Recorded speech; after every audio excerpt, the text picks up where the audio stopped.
Bendungan Mundri, Bangilan Tuban. Ya iki dulur, bangunan sing gagah perkasa, kokoh dan tahan lama peninggalan zaman Londo dibangun tahun 1920. Iku artine bangunan iki wis ana 100 tahun luwih dulur. Tapi kok ya isih gagah, kuat lan tahan lama ya. Seringkali bangunan saiki lagi berarti resmekno wis ambruk. Ning kene iki swara banyune iso marai rileks dulur lan pemandangan alame ya luar biasa sangat indah sekali. Iki panggone ana ning Desa Mundri, Kecamatan Bangilan Tuban.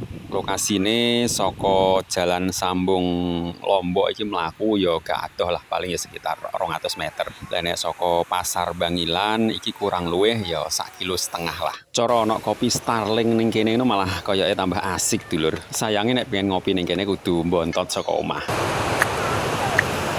Dadah.